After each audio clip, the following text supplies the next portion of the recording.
ಬಾಗಲಕೋಟೆ ಜಿಲ್ಲೆ ಕರ್ನಾಟಕ ಸರಕಾರ, ಜಿಲ್ಲಾ ಪಂಚಾಯತ ಹಾಗೂ ಕೃಷಿ ಇಲಾಖೆ ಮತ್ತು ಕೃಷಿ ಸಮಾಜ ಘಟಕ ಹುನಗುಂದ ಹಾಗೂ ಇಕೋ ಕಂಪನಿಯವರ ಸಹಯೋಗದಲ್ಲಿ 2025-26ನೇ ಸಾಲಿನ ಆತ್ಮಯೋಜನೆಯಡಿ ಆಧುನಿಕ ತಂತ್ರಜ್ಞಾನದ ಡ್ರೋಣ ಮೂಲಕ ರೈತರಿಗೆ ಏಕದಳ ಧಾನ್ಯಗಳಾದ ಮೆಕ್ಕೆಜೋಳ, ಜೋಳ, ಸೂರ್ಯಕಾಂತಿ ಹಾಗೂ ಕಬ್ಬು ಬೆಳೆಗಳಿಗೆ ಜ್ಞಾನೋದ್ರವ ರೂಪದ ರಸಗೊಬ್ಬರ ಬಳಕೆಯ ಪ್ರಾತ್ಯಕ್ಷಿಕೆಯ ಕಾರ್ಯಕ್ರಮವು ದಿನಾಂಕ ಆಗಸ್ಟ್ 21, 2025 ರಂದು ಅಪರಾಹ್ನ 12 ಗಂಟೆಗೆ ಹುನಗುಂದ ತಾಲೂಕಿನ ಹಡಗಲಿ ಗ್ರಾಮದ ವಕೀಲರಾದ ಪೇಸ್ಕಠಾಣಿಯರ ಜಮೀನು ರಿಸ ನಂಬರ 107/8ರ ಕಬ್ಬಿನ ಬೆಳೆಯ 2 ಎಕರೆ ಕ್ಷೇತ್ರದಲ್ಲಿ ಹುನಗುಂದ ತಾಲೂಕಾ ಕೃಷಿ ಸಮಾಜ ಘಟಕದ ಅಧ್ಯಕ್ಷರಾದ ಸಂಜೀವ ಜೋಶಿರ ಅಧ್ಯಕ್ಷತೆಯಲ್ಲಿ ಹಾಗೂ ಹುನಗುಂದ ಹೋಬಳಿಯ ಕೃಷಿ ಅಧಿಕಾರಿಗಳಾದ ಮಹೇಶ ಕಟಗೇರಿರ ಉಪಸ್ಥಿತಿಯಲ್ಲಿ ಜರುಗಿತು.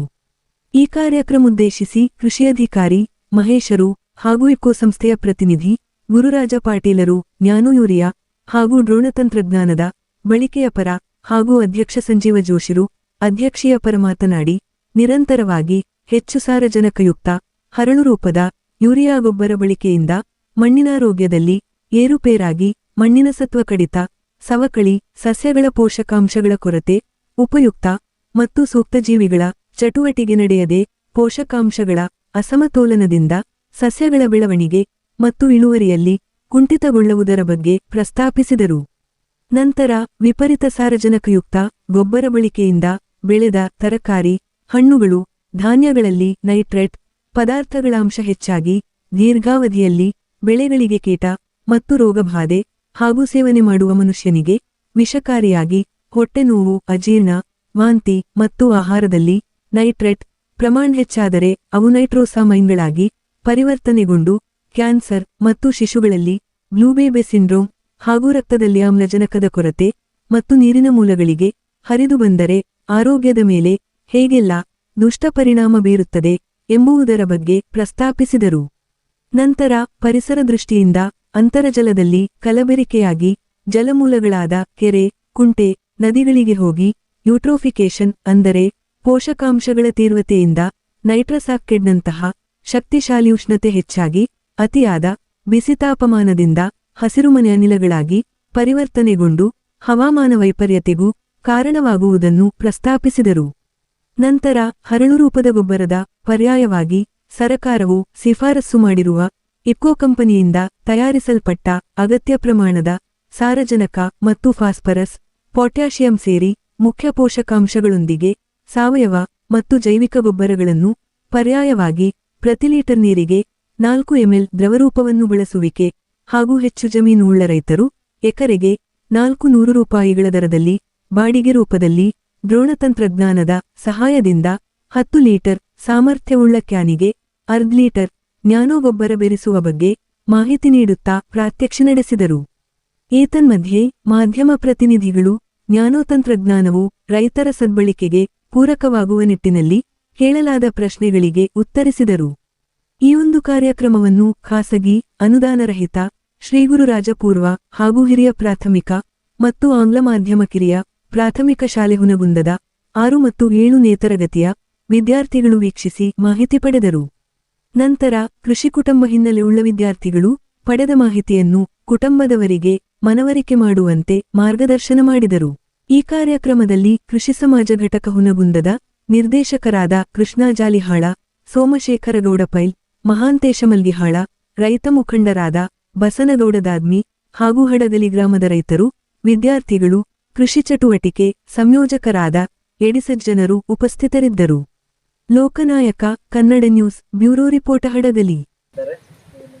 ಇದನ್ನ ಮುಖ್ಯವಾಗಿ ಹೇಳ್ಬೇಕಂತಂದ್ರ ಈ ಎಫಿಷಿಯನ್ಸಿ ಪರಿಣಾಮಕಾರಿಯಾಗಿ ಯೂಸ್ ಯಾವ ಥರ ಉಪಯೋಗ ಮಾಡ್ಬೇಕು ಅನ್ನೋದು ಇಲ್ಲಿ ಹೇಳ್ಕೊಡ್ಲಾಗ್ತದೆ.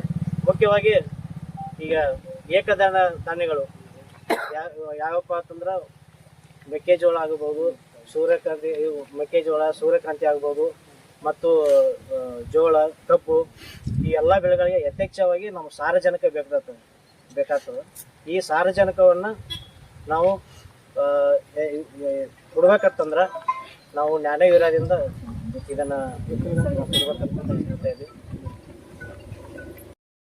ಎಲ್ಲರೂ ನೋಡಿರ್ಬೋದು ನೀವು ಮೊದಲೆಲ್ಲ ಯೂರಿಯಾ DAP 10-20 ಚೀಲ ನೋಡ್ತಿದ್ರಲ್ಲ ಗೊಬ್ಬರದನ್ನ. ಇದನ್ನ ಇಫ್ಕೋ ಸಂಸ್ಥೆ ಅನ್ನೋದು ಭಾರತದಲ್ಲಿ ಹೈಯೆಸ್ಟ್ ಮ್ಯಾನುಫ್ಯಾಕ್ಚರ್ ಮಾಡೋದು ಮತ್ತೆ ಮಾರಾಟ ಮಾಡೋದು ಹೈಯೆಸ್ಟ್ ಇಫ್ಕೋ ಕಂಪ್ನಿನೇ ಮಾಡುತ್ತೆ. ಈಗಿರ್ಬೇಕಾದ್ರೆ ಎಲ್ಲ ಬಿಸ್ನೆಸ್ ಎಲ್ಲ ಚೆನ್ನಾಗಿತ್ತು. ಈಗ ಈ ಚೀಲ ಬಿಟ್ಟು ಬಾಟ್ಲಿ ಬಂದಿದ್ರಲ್ಲ ನೋಡಿದ್ರಲ್ಲ, ನ್ಯಾನೋ ಯೂರಿಯಾ, ನ್ಯಾನೋ DAP. ಇದನ್ನ ಮೇನ್ ರೀಸನ್ ತಂದಿರೋದೇನಂದ್ರೆ ಈ ಮಣ್ಣಿನ ಆರೋಗ್ಯವನ್ನು ಕಾಪಾಡೋದಕ್ಕೆ ಇದನ್ನ. ಯಾಕಂದ್ರೆ ನೀವು ಮೊದಲಿಂದ ನಮ್ಮ 2-3 ತಲೆಮಾರಿಂದ ಎಲ್ಲ ಯೂರಿಯಾ ಗೊಬ್ಬರ DAP ಎಲ್ಲ ಆಗ್ತಾ ಬಂದಿದ್ರಿ. ಇನ್ನು ನೆಕ್ಸ್ಟ್ ಇನ್ನೊಂದು 3-4 ಜನರೇಷನ್ ಅನ್ನೋದಕ್ಕೆ ಯೂರಿಯಾ ಜಾಸ್ತಿ ಯೂಸ್ ಮಾಡೋದ್ರಿಂದ ಮಣ್ಣು ಫುಲ್ ಇದನ್ನಾಗುತ್ತೆ, ಇದನ್ನ ಏನೋ ಹಾಳಾಗಿ ಹೋಗಿರುತ್ತದೆ. ಮೇನ್ ಅದನ್ನ ಮಣ್ಣು ಇದನ್ನ ಉಳಿಸೋದಕ್ಕೆ ನ್ಯಾನೋ ಯೂರಿಯಾ. ಏನ್ ನ್ಯಾನೋ ಯೂರಿಯಾ ಹಿಂಗ್ ವರ್ಕ್ ಮಾಡುತ್ತಂದ್ರೆ ಇದೇನ್ ಬರೀ ಫೋಲಿಯರ್ ಸ್ಪ್ರೇ ಮಾಡೋದ್ರ ಅಂದ್ರೆ ಎಲೆಗಳ ಮೇಲೆ ಸ್ಪ್ರೇ ಮಾಡೋದು. ಇದನ್ನ ಇದೇನ್ ಮಣ್ಣಿಗೆ ಹಾಕೋದಿಲ್ಲ, ಡ್ರೆಂಚಿಂಗ್ ಇರೋದಿಲ್ಲ, ಏನ್ ಡ್ರಿಪ್ನಾಗ ಬಿಡೋದು ಏನಿರಲ್ಲ.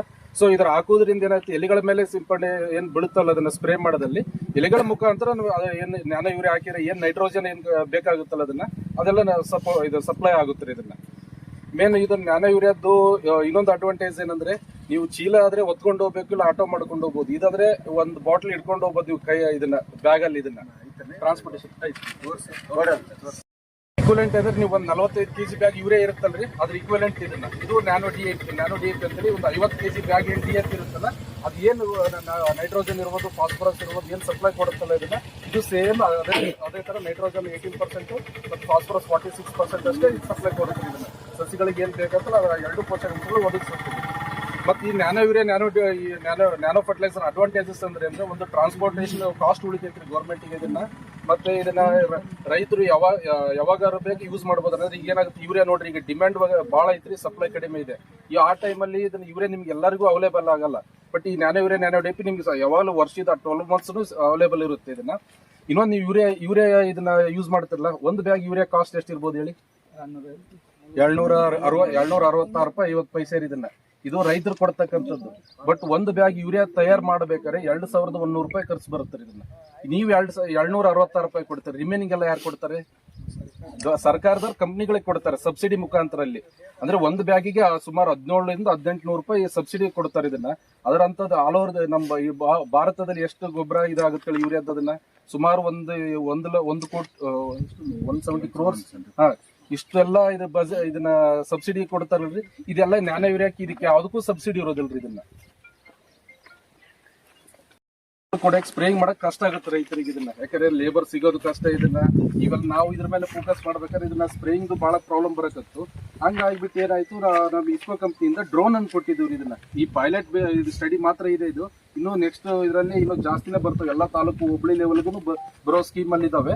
ಈಗ ಡ್ರೋನ್ ಇದರಿಂದ ಯೂಸ್ ಅಡ್ವಾಂಟೇಜಸ್ ಏನಂದ್ರೆ, ಇದನ್ನ ನೀವು ಒಂದ್ ಎಕರೆಗೆ ಯೂಶಲಿ ಸ್ಪ್ರೇ ಮಾಡಕ್ಕೆ 2 ತಾಸು 3 ತಾಸು ಹಿಡಿಬೋದು ಸರ್. ಬಟ್ ಈ ಡ್ರೋನ್ ಇಂದ ಸ್ಪ್ರೇ ಮಾಡೋದ್ರಿಂದ 10 ರಿಂದ 12 ನಿಮಿಷದಲ್ಲಿ 1 ಎಕರೆ ಕವರ್ ಆಗಿಬಿಡುತ್ತೆ ಸರ್. ಇದನ್ನ ಮತ್ತೆ ಇದಕ್ಕೆ ಬೇಕಾಗಂತ ನೀರು 10 ಲೀಟರ್ ನೀರು ಸಾಕಾಗುತ್ತೆ ಸರ್.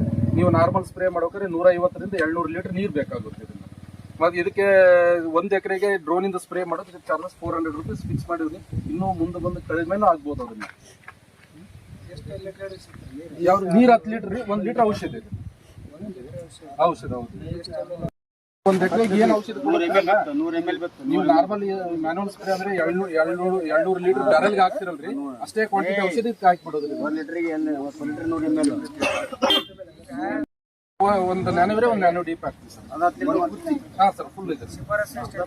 ಶಿಫಾರಸ್ ಒಂದು ಬಾಟ್ಲ್ 1 ಎಕರೆ ಇದೆ. 10 ಲೀಟರ್ ನೀರಿಗೆ 10 ml. 10 ಲೀಟರ್ ನೀರಿಗೆ 1 ಎಕರೆಗೆ ಏನು ಅದನ್ನ ಹೇಳಕತ್ತೀನಿ ಸರ್. 1 ಲೀಟರ್ಗೆ 100 ml. 1 ಲೀಟರ್ ನೀರಿಗೆ ಹಂಗಲ್ಲ ಸರ್. ಇದನ್ನ 1 ಎಕರೆಗೆ ಇವನ್ ನೀವು ಪಂಪ್ ಸ್ಪ್ರೇ ಮಾಡ್ತಾರೆ. ನೀವು ಹೇಳಿ ಬರೋಬ್ಬರಿನ 10 ಲೀಟರ್ ನೀರು ಕೇಳಿ ಸರ್, ನಾ ಹೇಳೋದ್ರ ಕೇಳಿ. 200 ಲೀಟರ್ಗೆ ಆದ್ರೂ 1 ಬಾಟ್ಲಿ ಸರ್. ಇದನ್ನ ಈ 10 ಲೀಟರ್ಗೆ ಆದ್ರೂ ಒಂದೇ ಬಾಟ್ಲಿ ಬೇಕಾಗುತ್ತೆ. ನೀವ್ ಹೇಳ್ಬೋದು 200 ಲೀಟರ್ ಒಂದೇ ಬಾಟ್ಲು 10 ಲೀಟರ್ಗೆ ಹೆಂಗ್ ಒಂದೇ ಅಂದ್ರೆ, ಅಲ್ಲಿಂದ ಬಿಡೋ ಡ್ರಾಪ್ಲೆಟ್ಸ್ ಏನಿದಾವಲ್ಲ ಕಾನ್ಸಂಟ್ರೇಷನ್ ಕಡಿಮೆ ಇರ್ತೈತಿ. ಇದರ ಬಿಡಂತದ್ದು ಸ್ಮಾಲ್ ಅನಿಯನ್ ಬೀಳ್ತಾವಲ್ಲ, ಪ್ರತಿ ಡ್ರಾಪ್ ಅಲ್ಲಿ ಕಾನ್ಸಂಟ್ರೇಷನ್ ಜಾಸ್ತಿ ಇರುತ್ತೆ ಸರ್. ಅದು ಮ್ಯಾನ್ ಪವರ್ ಇದು ಒಂದೇ ಕವರ್ ಆಗುತ್ತೆ. 1 ಎಕರೆಗೆ ಆದ್ರೂ ಇಷ್ಟ ಕ್ವಾಂಟಿಟಿ ಹೋದ್ರೆ ನಾವ್ 200 ಲೀಟರ್ ಅಲ್ಲಿ ಸಿಂಪಡಣೆ ಮಾಡೋ ಇಷ್ಟ ಕ್ವಾಂಟಿಟಿ. ಬಟ್ ಕಾನ್ಸಂಟ್ರೇಷನ್ ಡ್ರಾಪ್ಲೆಟ್ ಕಡಿಮೆ. Nano droplets small particles immediately absorption ಆಗುತ್ತೆ. ನಾವು ಬೇರೆ ಆಗಿ ಇದನ್ನ ನಾಸಲ್ ಇದಾವಲ್ಲ ಸರ್, ಇದನ್ನ ಯೂನಿಫಾರ್ಮ್ ಆಗಿ ಇದನ್ನ ಬೀಳ್ತದೆ ಸರ್. ಇದನ್ನ ಒಂದೇ ಕಡೆ ಜಾಸ್ತಿ ನಿಂದ್ರೋದು ಹಂಗ್ ಮಾಡೋದಿಲ್ಲ. ಇದನ್ನ ಇಫ್ ಏನಾರ ನಡಕ್ಕೆ ಏನಾರ ತಂತಿ ಇದು ಬಂತಂದ್ರೆ ಒಂದ್ ವೇಳೆ ಡ್ರೋನ್ ಸ್ಪ್ರೇ ಮಾಡ್ಬೇಕಾದ್ರೆ ಏನಾರ ಅಬ್ಜೆಕ್ಟ್ ಡಿಟೆಕ್ಟ್ ಆಯ್ತಂದ್ರೆ ಸ್ಟಾಪ್ ಆಗ್ತದೆ, ಇಮಿಡಿಯೇಟ್ ಸ್ಪ್ರೇನು ಸ್ಟಾಪ್ ಆಗುತ್ತೆ ಸರ್. ಇದನ್ನ ಅದ ನಂತರ ಸ್ವಲ್ಪ ಮೇಲೆ ಹೋಗ್ಬಿಟ್ಟು ನೆಕ್ಸ್ಟ್ ಇದನ್ನ ಇದು ತಗೊಂಡು ಹೋಗುತ್ತೆ. ಒಂದೇ ಕಡೆ ಕಂಟಿನ್ಯೂ ಫ್ಲೋ ಆಗಲ್ರಿ. ಇದನ್ನ ಪರ್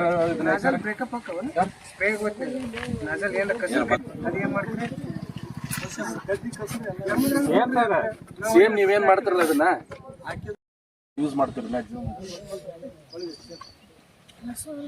ಈಗ ಇತ್ತೀಚಿನ ದಿನಗಳಲ್ಲಿ ಗೌರ್ಮೆಂಟ್ ಯಾಕೆ ಇದನ್ನ ಹಣೆ ಯೂರಿಯಾ ಇದು ತಂದೆ ತನ್ನ ಉದ್ದೇಶ ಏನಪ್ಪ ಅಂತಂದ್ರೆ 45 kg ಯೂರಿಯಾದಲ್ಲಿ ಬಹಳಷ್ಟು ವೇಸ್ಟೇಜ್ ಭಾಳ ಆಗುತ್ತೆ. ಹೌದು, ಹಾರ್ಡ್ಲಿ 10% 20% ಮಾತ್ರ ಪ್ಲಾಂಟಿಗೆ ಎಬ್ಸಾರ್ಪ್ಷನ್ ಆಕೈತಿ, ಯೂಸ್ ಆಕೈತಿ.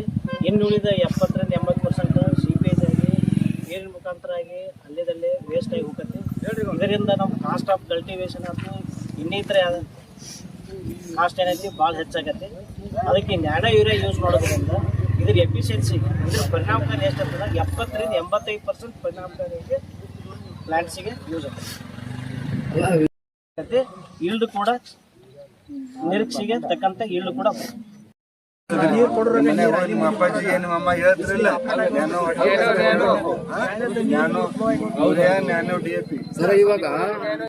ವ್ಯತ್ಯಾಸ ಆಗೈತಿ.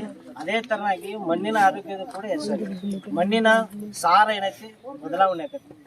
ಇದರಿಂದ ಬಂಜರು ಭೂಮಿ ಆಗೋ ಕನ್ವರ್ಟ್ ಆಗಿಬಿಡುತ್ತೆ.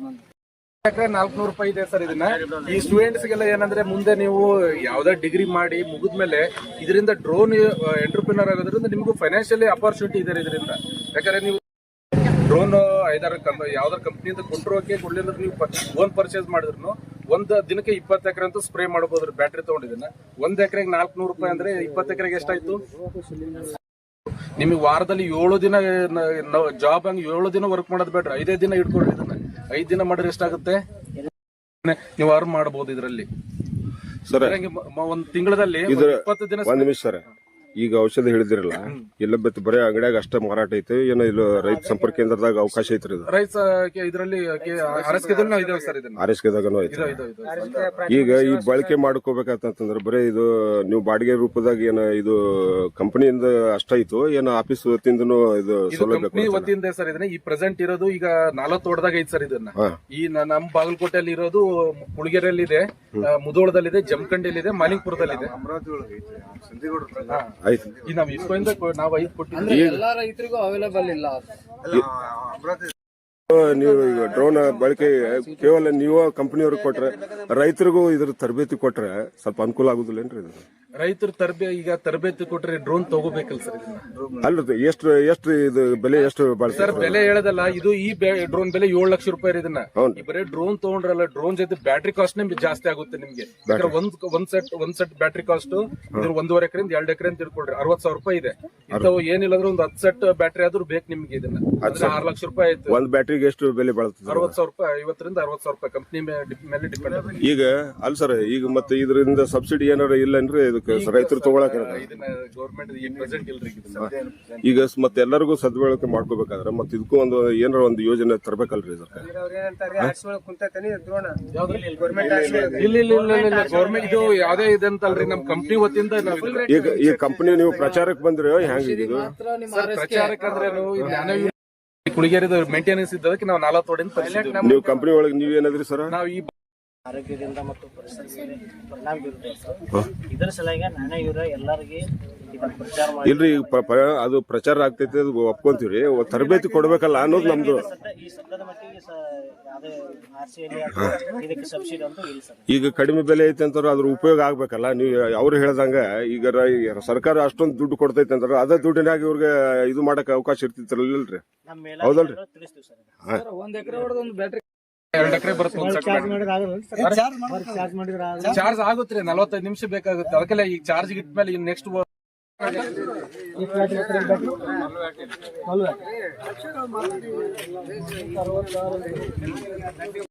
ನಾವೇನು ಒಂದು ಡ್ರೋನದ ಒಂದು ಕಾರ್ಯಾಗಾರ ಇವತ್ತು ಹಮ್ಮಿಕೊಂಡಿದಾರಲ್ಲ, ಒಂದು ಒಳ್ಳೆ ಒಂದು ವಿಷಯ. ಆಮೇಲೆ ಎಲ್ಲ ರೈತರಿಗೆ ಗೊತ್ತಾಗುವಂಥ ವಿಷಯಗಳು ಭಾಳ ಇದಾವೆ. ಪ್ರತಿಯೊಂದು ನಾವು ಡ್ರೋನ್ ಯೂಸ್ ಮಾಡಬೇಕು, ಡ್ರೋನ್ಗೆ ಯಾರು ನೀವು ಯೂರಿಯಾ ಹಾಕಬೇಕು ಅನ್ನುವಂಥ ಉದ್ದೇಶಗಳು ಏನಿಲ್ಲ. ನೀವು ಪೆನ್ ಪಂಪಿಗೆ ಹಾಕೋಬೋದು, ಫ್ಯಾಕ್ಟ್ರಿ ಪಂಕ್ತಿ ಹಾಕೋಬಹುದು.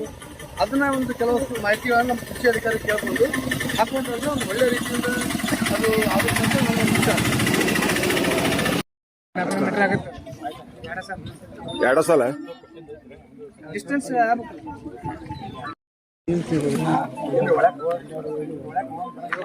ಮಳೆ ಬೇರೆ ಕಡೆ ಎಲ್ಲಿ ಹೋಗೋದು?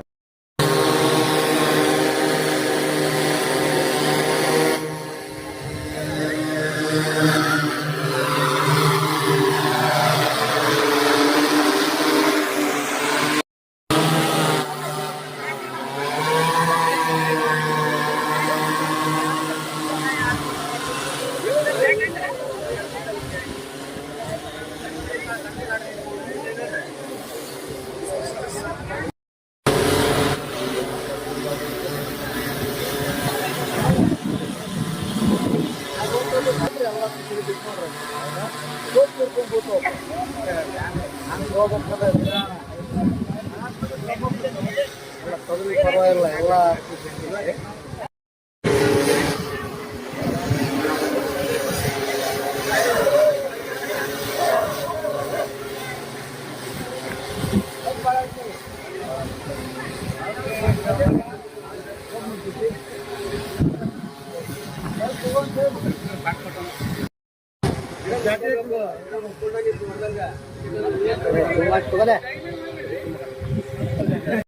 ಎಲ್ಲ ನೋಡಾಗ್ತದೆ.